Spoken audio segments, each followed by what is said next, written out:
Hey, how you doing? Hey, I am doing great. We just spent some time as a family out working on the property. We've had a bunch of blackberry bushes growing entirely too close to the house. So we knocked down a bunch of those bushes and like a tree that was bugging us that was too close to the house. And we just took a lot of stuff out and threw it in a big old burn pile. And it feels really, really good to conquer some ground back from nature. So yeah, now I have showered and I'm feeling refreshed and accomplished and ready to talk to you. So how are you? That's awesome. I am having an interesting sort of mixture of feelings this week. I am transitioning out of my pastoral work, and that is opening my schedule and life up for me to pursue some things that I am really excited about. I have wanted to do coaching, especially with kind of associate leaders, for a long time. I've wanted to put some time into a project that my wife and I are doing, and I'm excited about all those things. But it was interesting. I got a text from my wife sending me a lead that I could follow up on today. And as I sat there looking at that lead that I could follow up on, it made me realize I am experiencing a lot of anxiety and fear of failure as I enter into these new projects. And that's a fascinating place to be. I haven't even really started yet, and I'm already afraid of failing. That says so much. Yes, but I think it's common to the human experience, not just you, or at least I would be similarly positioned. I know I would fear that as well. There's just so much unknown and like, what should I be doing next? And what's the best way to do this? Man, I can imagine that's just so stressful. It is. It's fascinating because I know that I am competent and capable, and the only thing that is going to get in my way is me. And there is nothing riding on this, so there's no pressure. I just get to give it an honest swing and take a shot and see what happens. And I want that to be really fun. And yet there's this nagging voice in the back of my head that says, you're going to fail. And my temptation is to avoid the tasks that could help me succeed. And if I do, then of course I'm certainly going to fail. So, like I said, just an interesting place to be in, to be watching the way my brain handles all of this, and to be choosing to try to learn to navigate it. Wow. You know, I don't want to be trite about this because that's a lot to work through and it's not as simple as what I'm about to say, but what a really good time to be in the Psalms and to be thinking about, oh, I can take every emotion, every life experience I have and just take it right before God. I mean, even some of these Psalms, they don't come out in a quote unquote Christian-y way, right? They come out in some pretty intense ways. And so it's permission to feel before God in prayer. And that's a really freeing thing. It is. It's also, honestly, and this is not just something I said to set us up for today, but it is an interesting moment to have the conversation that you texted me and said you wanted to talk about, because I think that also relates significantly to my kind of immediate life experience. Yeah. So I called, this is the day we're going to talk about consolation and desolation. And these are terms that my spiritual director introduced me to. I'm not sure if I even mentioned it on the podcast. I may have, but these were brand new terms for me. And I guess St. Ignatius was the one to coin these terms and to use them profitably. So he used them and to help me reflect on the experience that I was having in that moment. And it was really helpful language long before I even knew the full implication of what those words meant and how St. Ignatius applied them to a spiritual journey. So I have since asked, hey, would you like to explore this with me? You and I have spent the last couple of weeks kind of exploring this idea. And now that we've both kind of been in our separate corners, so to speak, kind of pondering this, I would really love to just find out what we found out. Yeah, I think this is fascinating. I am very grateful for this as a set of terms that allows us to sort of diagnose our own spiritual condition And that gives us an opportunity to know what actions to take or not to take. And that sort of information is very helpful because at different seasons of the spiritual life, what you need to do to move forward is a little bit different. And Mm-hmm. first of all, I found this to be a very helpful grid to lay over my own spiritual experience. And as I've been digging into this, I found it to be very helpful. But before even digging into that, I'm curious if you're willing, tell me a little bit more about the situation that was going on that led your spiritual director to introduce you to these terms, because I suspect that will play into our conversation and a lot of folks may relate to whatever kind of condition it may have been. I have no idea what it was. Yeah. So I'm going to try to make a distinction that I think is important, but shouldn't be overdone. And that is that when we talk about consolation and desolation, these are spiritual states. These are, in that moment, how are we feeling in our connection with God? God is always there, but how close do we feel toward God in that moment? So this is not, did I get enough sleep last night? This is not, am I sad about running out of ice cream? There are lots of different things about our day-to-day human existence that might buoy us up or make us sad. But the spiritual distinction is the one I want to make about consolation and desolation. Now, with that said, I don't think it should be overdone because I think we are integrated human beings that, our human life affects our spiritual life and vice versa. And so it's all interconnected. So I think the distinction is helpful so long as we keep it in balance. Yeah, absolutely. I really actually appreciated in several different places that I was reading about this, they talked about the fact that we all need a variety of types of consolation, and some of those consolations lead to spiritual consolation, and both are important and valid. Like you said, sometimes I just need more sleep, and that is in itself consoling. Right. Sometimes there is a grace that is given to me either through something as natural as sleep, or through reading the Bible, or through something else that is a spiritual consolation, a reaction or experience, but it is a reaction or experience in relationship to God Himself. And that's the Mm-hmm. difference. And we'll probably use the short language of consolation and desolation, but we really mean spiritual consolation and spiritual desolation as we talk through these things. And you're absolutely right to make that distinction. Yeah. And I make it because in order to tell my story properly, yes, there were things that were happening in my day-to-day life that were impacting me and probably contributing to being in spiritual desolation, but they are not the definition of spiritual desolation. So yeah, it was toward the end of seminary. I had, long since seen the finish line coming, but there was still more to be done. I had papers to write. I had books to read. I had things to do, plus family pressures and all of those things. And it was just like, I know that I have this season of rest coming and I really want to get there, but I'm not there right now. And instead I'm here bogged down in a lot of different tasks. And those tasks and the pressure of them was just kind of weighing on me. And during that time, I wasn't spending a lot of time connecting with God. I wasn't very prayerful. It's not like I was completely distant from God or angry with God or anything like that.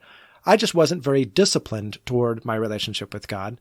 And all of that just kind of left me in this state of feeling, meh.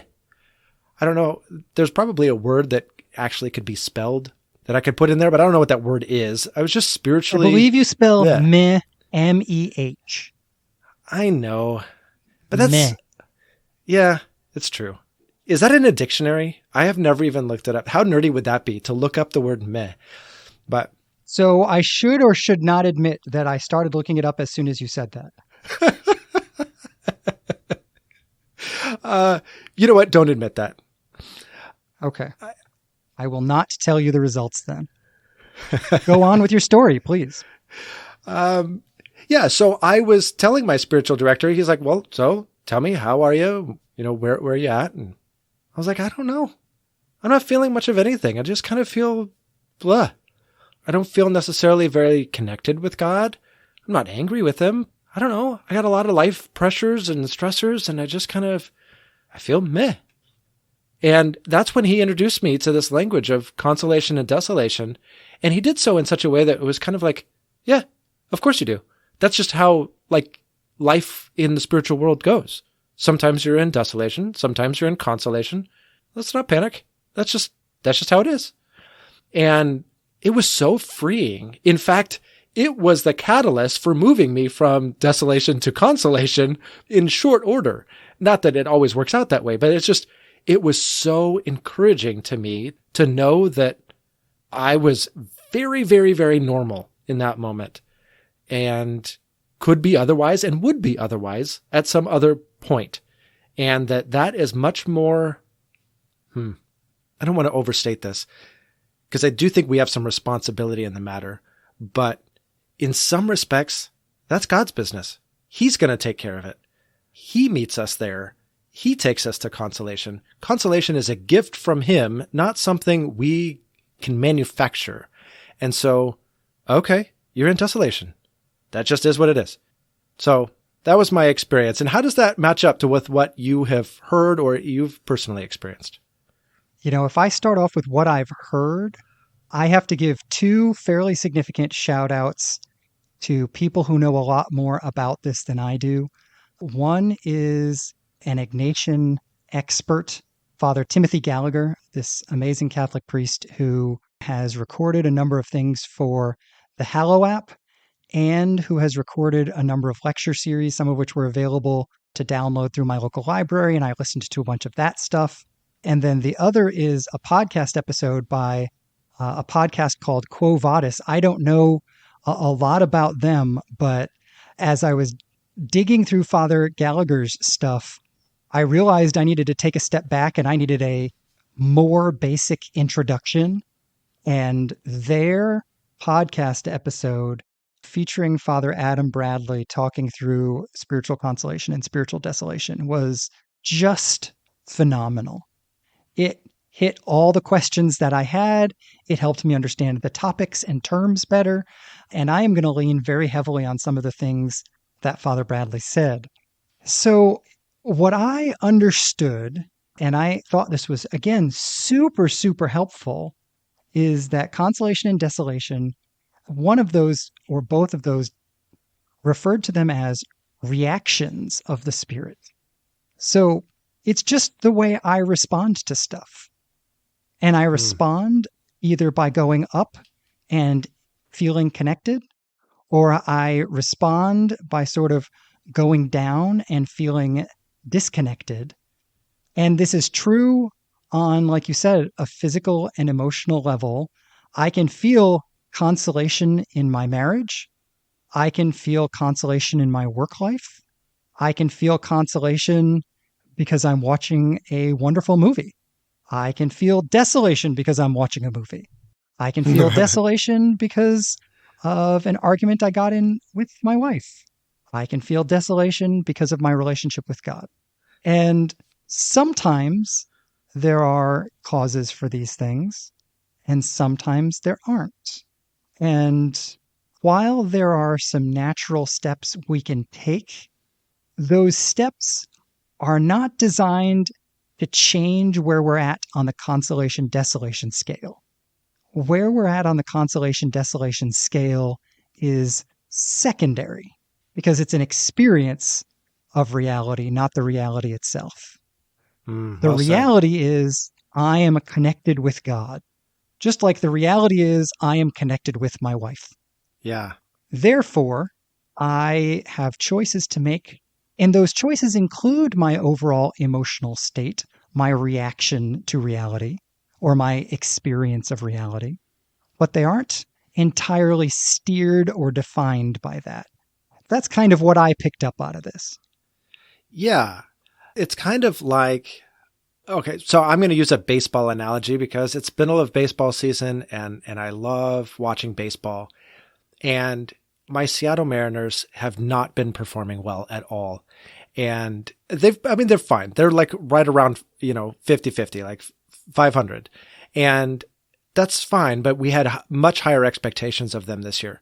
And at one point, the general manager came out and was asked some very direct questions about how his team was performing. And he said, look, we've said from day one, we do not hold them accountable to outcomes. We hold them accountable to the process. And right now they're not following the process, and they're accountable to that. And that was so awesome. Like, I don't care if you strike out every time you go up there. Did you follow the process? And if you did, great. I don't care about the outcome. The difference between outcome and process is exactly what I think you're talking about. We have a responsibility to the process. We do not have a responsibility to the outcome. Yeah, that's exactly it. As a matter of fact, this kind of dovetails into one of my favorite things that I learned about in this whole exploration. So St. Ignatius of Loyola, who wrote the Spiritual Exercises, which is another amazing thing that we could talk about at some point. He wrote these sort of 14 rules for 15, discernment. wasn't it? I have no idea. I thought it was 14, but you might be right. He wrote some rules for what he calls the discernment of spirits. And what he means by that, which is very different from what I, as a 21st century Pentecostal, would have meant, is discerning where in this ebb and flow of consolation and desolation you are, and therefore knowing how to act accordingly. And one of the things, very much like your Seattle Mariners example, that he says, rule number 5, if you're in desolation, don't change anything. Yes. That's the rule. I think that's brilliant. There are so many times, and again, guys from Quo Vadis, if you are listening, thank you for doing a great job on your podcast. I appreciate you a lot. But one of the examples that they used is when you're in spiritual desolation and you feel disconnected from God, it's very tempting if you've set yourself to, say, spend 30 minutes with God every morning. It's very tempting to short it 2 minutes, 3 minutes. It doesn't feel like a big deal. You're not getting anything out of it anyway. And what he said was, when you're in desolation, don't change things, because you probably set the plan when you were in consolation. And therefore, it is a good plan for being in consolation, and it will get you back there eventually. But the enemy's goal in desolation is to take your eyes off of God and get them onto the desolation itself. I would add one qualification to that statement, because I absolutely agree. Don't change anything when you're in desolation. But I would say this: if you are in desolation because you aren't doing anything, change that. You do need to take some action. You are accountable to the process. And if you don't have a process and you're in desolation, start a process. Yeah, absolutely. And that might, I suppose that would, I was going to say that doesn't count as desolation, but it certainly does. And you're absolutely right. I hadn't even thought about that. A lot of folks are in spiritual desolation because they're doing nothing. And if you are far from God and you feel far from God, that is a sign to you and an invitation, right? This is another thing that they said in there. I have a ton of notes from this podcast because I literally stopped running at one point when I was listening to this to take verbal notes on some things that they said, because it was so good. Because one of the questions they asked that I had not really thought of their answer to was, why would God allow spiritual desolation? And the answer they give is that the only way we can experience a full desire for God is to experience a privation of our experience without a privation of the reality, right? Like, that's an incredibly safe place to be. God is right there, but we're not feeling it. And so we get to experience privation of God without the dangers of God actually being absent. And therefore, we are given the privilege of getting to choose God in that moment. And again, not trying to get out of spiritual desolation, that's kind of irrelevant. It's just an opportunity to look at my reality. And if I'm experiencing spiritual desolation, one of the things that screams out to me, and it said this to me when you were telling your anecdote, you were dissatisfied with that. You Mm, wanted something else. yeah. And so it is a revelation of your heart's deepest desires, which are ultimately for God. And I think it's Yes. amazing to see that. I think so too. And I actually don't like their answer. So I'm going to take a different track.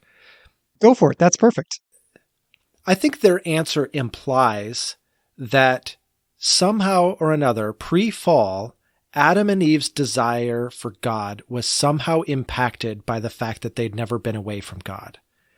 And Well, hold on. Pause the story for a second. There are times when they are away from God pre fall, right? If we read the story, there's moments where God comes into the garden and is like, Adam, Eve, where are you? There are moments where they're without God and their relationship has sort of natural ebbs and flows of like any relationship. The fact that God is always, my wife is always available to me. I, in theory, could be on the phone with her 24/7, but I'm not. It seems like God was not manifestly present at all times in the story. It's not like he was standing there right next to them during the fruit eating moment, right? hmm, yeah, I guess I'll have to sit on that a little bit longer. It's something doesn't, it still doesn't quite sit right with me. Um, Sure. but Well, and I I'm will quibbling say, with the place you're starting from. Yeah, tell us your actual concern, because there's probably something very valid there, even if I'm quibbling with your interpretation of Genesis. well, no, I actually agree with their overall application because we don't live in a pre-fall world. We live in a fallen world. And so my answer to the question, why does God allow this? Well, I think God had a much more perfect plan. And yet we live in a sinful world and, we're not going to be in perfect harmony with God at all times as a result. That's just the way it is. So what do we do now that we're in a fallen world and we acknowledge the difficulties that presents? How do we live inside of that? And the way we live inside of that is we keep showing up. We remain faithful to what we're supposed to do. We keep showing up even when it doesn't feel like it's doing anything. Yeah, I think that's exactly right. And this brings up one of the pieces that they referenced that I had never heard, and that is what I have found out since is called the pirate prayer. Do you remember? I know you listened to this podcast episode as well. Do you know what I'm talking about? I did listen to that podcast, but I feel like I have never heard the words pirate prayer before. So you're going to have to fill me in. Okay, so they didn't call it this in the podcast episode, but That makes me it feel is a better. type, it is a format of prayer that is captured in the acronym ARRR. Arr. Okay. I see the mental leap that Josh from Missouri made in. But So, yes, please so go on. for real though, I didn't make that up. That is literally like I have found it referred to that on the internet in a couple of different places. Oh, that's But so cool. isn't that awesome? Because it makes it wildly more memorable. It's the pirate prayer.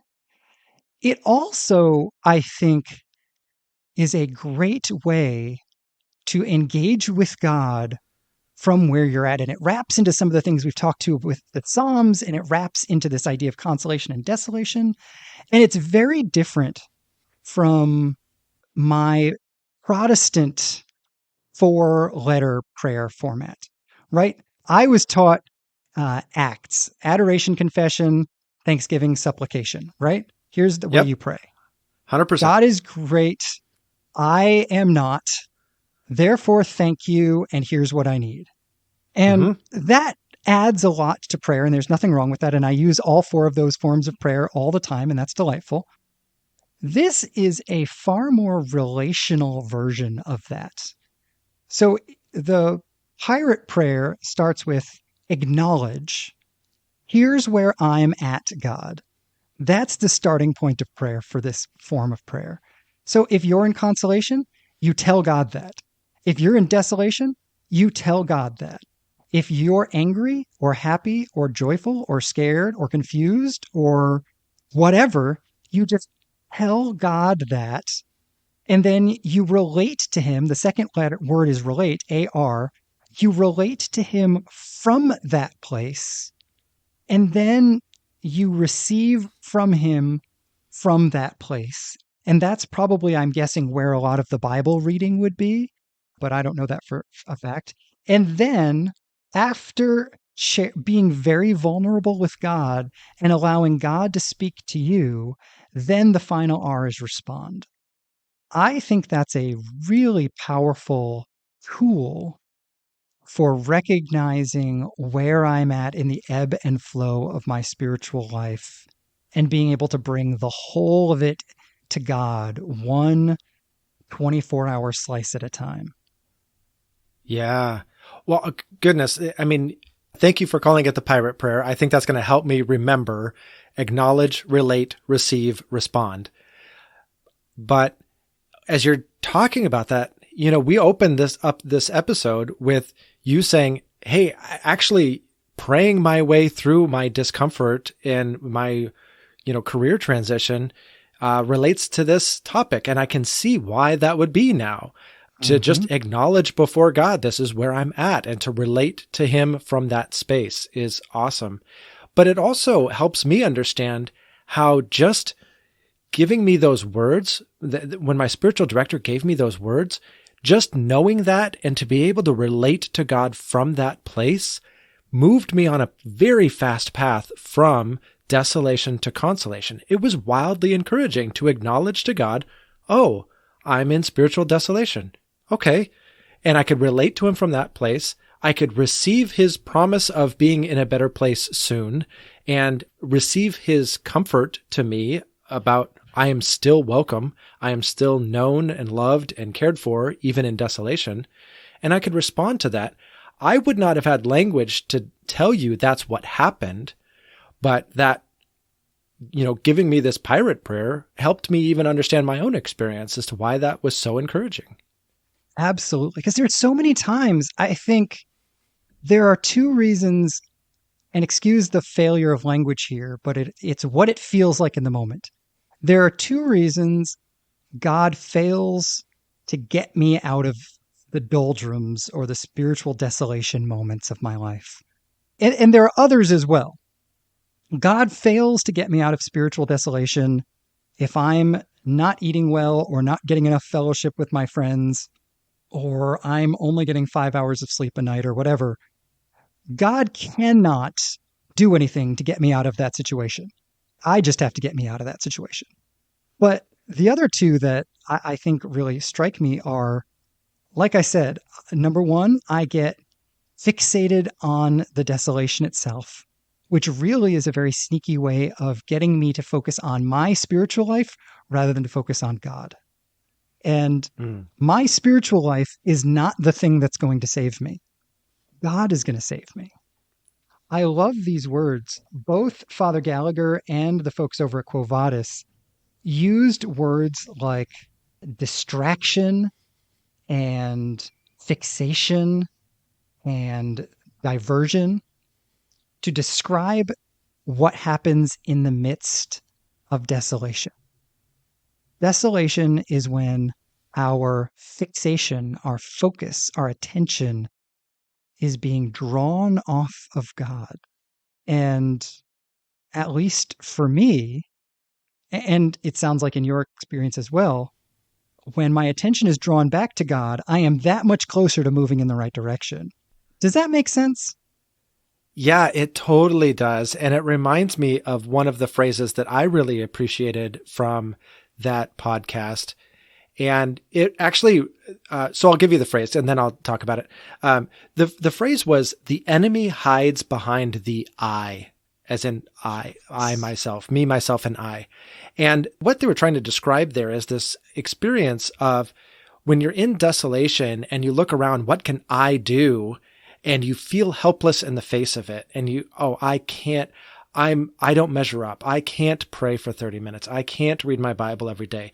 I can't get to church, or I can't measure up to so-and-so, or whatever it is, this and the enemy hides behind that and wants to drive you toward your own sense of inadequacy and your own sense of inability to fix this, rather than, as you were saying, keep your focus on God alone. My salvation was never my responsibility anyway.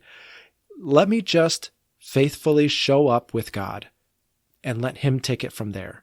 That's my responsibility. And I just need to keep my attention on him. And I can do that. And so I really liked this idea of the enemy hiding behind the I. And it's the way that we often conceive of Peter's experience when he walked on water, right? His eyes were on Jesus, all was great. Then he looked around at his situation and panicked and started to sink. And yeah, of course he couldn't walk on water. That's like, duh. But with his eyes fixed on Jesus, that just changed everything. And so if he focused on what he can't do, well, that changes your whole reality. Yeah, absolutely. Well, and the powerful thing for me of the Pirate Prayer and the Consolation Desolation grid is that I am free to keep my eyes on Jesus while acknowledging my own limitations, right? I am a kind of person who cannot walk on water, and I accept that as a reality while still looking at you, because I don't need to check whether or not I can walk on water or not, because you can. I am free to be an angry, hurting, confused, frustrated, sinful, lost, whatever person. I'm also free to be a joyful, happy, fulfilled, deeply excited, rejoicing kind of person. And that's great too. Wherever I'm at, I acknowledge that. And from that place, I set my eyes on Jesus. Yes. And it reminds me of the phrase that we have said many times on this podcast. Don't pray from where you think you ought to be. Pray from where you are. Yes. It's so helpful. Yeah, that's it exactly.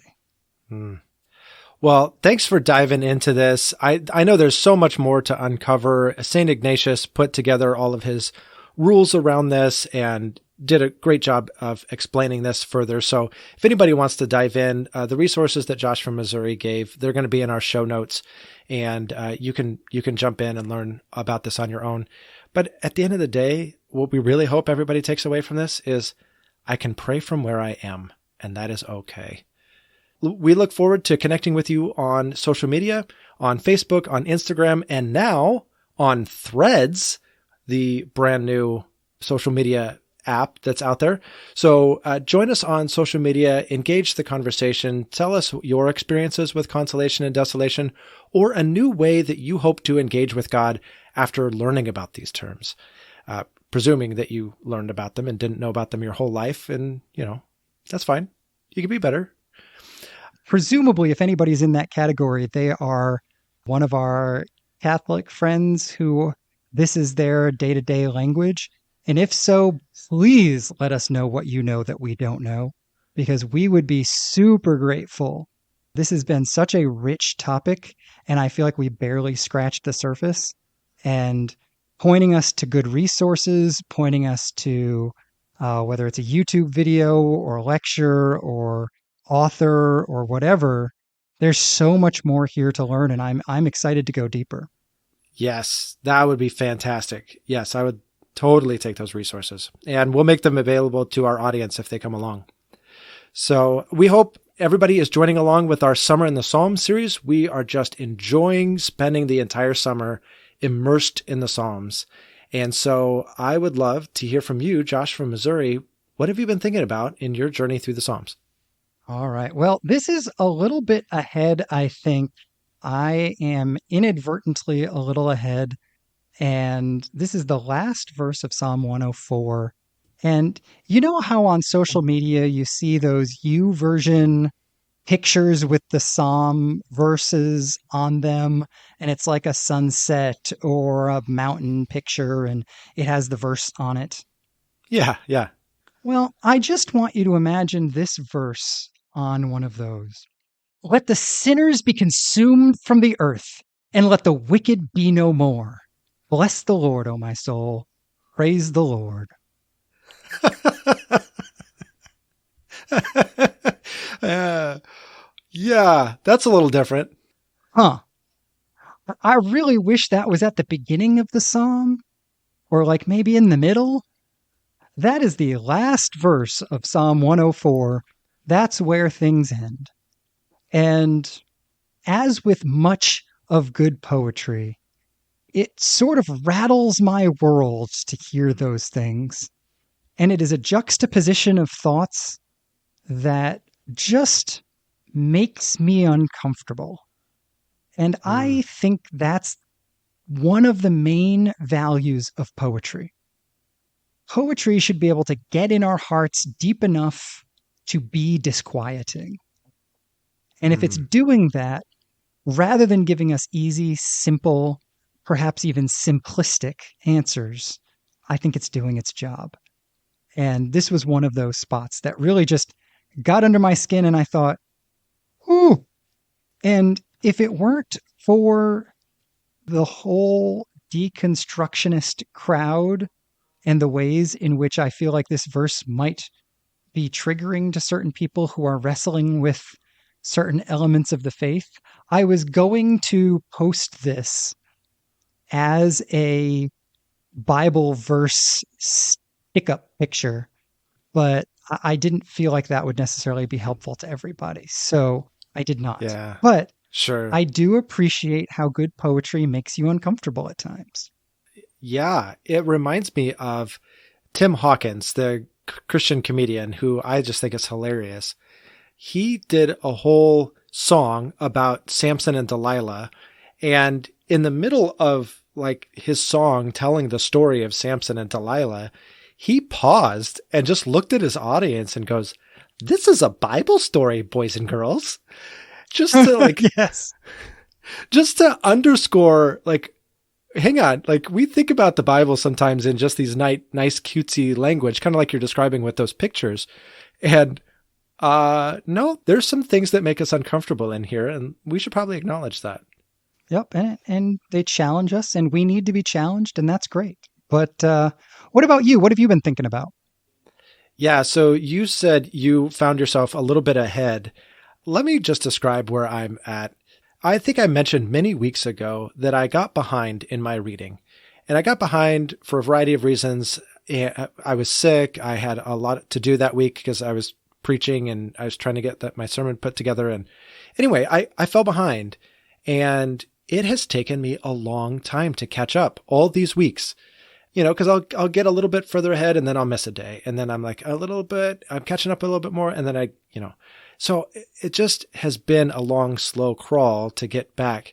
And it made me realize that falling behind is a lot easier than catching up. So I fell behind. I've been working very slowly. I also didn't want to just sit down and read 5 Psalms all at once because I wanted to do each Psalm justice. So just slowly working my way back. And now I am actually ahead.